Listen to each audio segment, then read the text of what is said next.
सास शेर बहू सवा शेर। कवि सम्मेलन देख देख कर के घर की शीला देवी को शेर और शायरी का बुखार चढ़ गया था। अब वो सीधे मुंह किसी को जवाब नहीं देती थी। उनके पति और बेटा तो घर से बाहर काम करने के लिए चले जाते थे और उनकी शायरी झेलनी पड़ती थी। बहू रेणु को अब सास बोलती नहीं अर्श करती थी। संदूक पे रखी संदूक, संदूक में रखे झुमके, बहू झुमके निकाल के दे मेरे, कहाँ लगा रही है ठुमके। माँ जी, झुमके तो आपके निकाल दूंगी मैं, लेकिन आपके दिमाग से ये शायरी का भूत कैसे निकलेगा? छोटे लोग नहीं समझेंगे, शायरी है शौक बड़ा, तू अपने काम से काम रख, मेरे काम में मत टांग अड़ा। शौक अलग बात है, लेकिन हर चीज में अपना शौक डाल देने से जग हंसाई हो सकती है सासू माँ। अरे मैं हूँ एक नंबर कलाकार, कोई ऐसी वैसी बला नहीं, तुम घर के कामों में उलझी, समझोगी मेरी कला नहीं। ठीक है माँ जी, आप नहीं समझती तो कोई बात नहीं, लाओ मैं आपके झुमके ही निकाल कर दे देती हूँ। बहू सास के झुमके निकाल कर देती है और वहां से चली जाती है।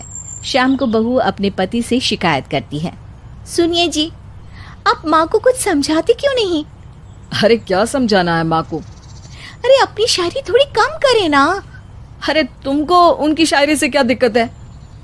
अरे मुझे नहीं, पर पड़ोस में सब लोग हंसते हैं, कहते हैं बुढ़ापे में लोग सठिया जाते हैं, लेकिन शीला जी तो शायर हो गई हैं। अरे लोगों का काम है कहना, लोगों की बातों का क्या टेंशन लेना। अरे वाह, मैंने भी शेर कह दिया, वाह वाह वाह वाह। देख लो, तुमसे किसी ने कहा नहीं और तुम्हारे सामने कोई माँ की बुराई नहीं करता तो तुमको फर्क नहीं पड़ रहा। अरे तुम खामखा की बात का बतंगड़ बना रही हो। चलो चाय बना कर ले आओ मेरे लिए, साथ पियेंगे, कोई ढंग की बातें करेंगे। रेणु चाय बनाने लगती है। पहले वो अपने पति को चाय देती है, फिर सास को और आखिर में अपने ससुर को। लेकिन वो देखती है कि ससुर जी कुछ परेशान से हैं। क्या हुआ ससुर जी, कोई बात हो गई है क्या? अरे तेरी सास बात बात पे शायरी करती है। कल मैंने पूछा कि खाना खाया तो तेरी सास ने क्या जवाब दिया पता है? अरे गलती की और आरोपी ने कोड़े खा लिए फटाफट, खाना तो नहीं पर पकोड़े खा लिए झटाझट। अब बता क्या जवाब दूं इस बात का? वो तो सभी से शायरी में ही बात कर रही हैं, मुझे भी समझ में नहीं आता कि क्या करूं मैं। बेटा उसको उसी की भाषा में जवाब देना पड़ेगा। मैं तो आम बातचीत में भी उसके सामने कुछ नहीं बोल पाता, शायरी में क्या बोलूंगा भला। ससुर ने जैसे ही कहा कि उसको उसी की भाषा में जवाब देना पड़ेगा, बहू को ये बात जच गई। अगले ही दिन वो शायरी की कुछ किताबें लेकर आई और शायरी की प्रैक्टिस करने लगी ताकि सास को उन्हीं की भाषा में जवाब दे सके। उसने दिन रात एक कर दिए। एक दिन सब साथ में बैठकर टीवी देख रहे थे, तभी रेणु सबके लिए बिरयानी बनाकर लाती है, लेकिन सास को बिरयानी भाती नहीं। कौवा करता काऊ काऊ, चिड़िया बोलती ची ची, इतना खराब बिरयानी बनाई है कि मुंह से निकले छी छी। बस इसी मौके का तो बहू को इंतजार था, क्योंकि अब बहू सास को उसी की भाषा में जवाब देने के लिए तैयार थी। माँ जी, हमको अपनी ये बेकार शायरी ना सुनाइए, जैसी भी बनी है बिरयानी चुपचाप खाइए।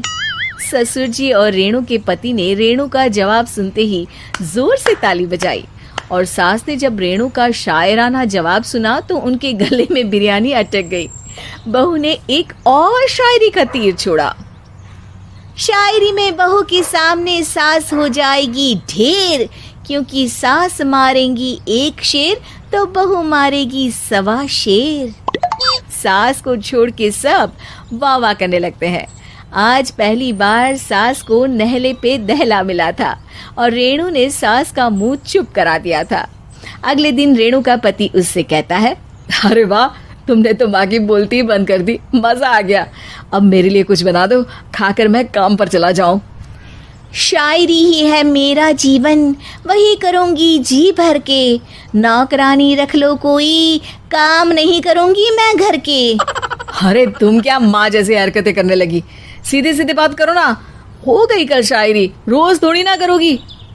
शीशी भरी गुलाब की पत्थर पे फोड़ दो, जो मुझे शायरी से रोके उसके कान मरोड़ दो। पति घबराकर वहां से चला जाता है और बाहर उसके पिताजी के पास जाकर बैठ जाता है। दोनों अपनी बीवियों की शायरी से परेशान है। ससुर को पछतावा होता है कि क्यों उसने बहू को सास की भाषा में ही जवाब देने का आइडिया दिया। अब तो घर में दो दो शायर हैं।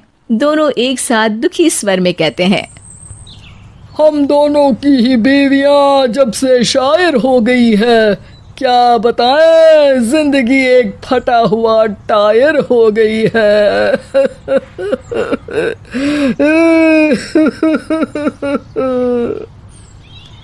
हम दोनों की ही बीवियां जब से शायर हो गई है, क्या बताएं, जिंदगी एक फटा हुआ टायर हो गई है।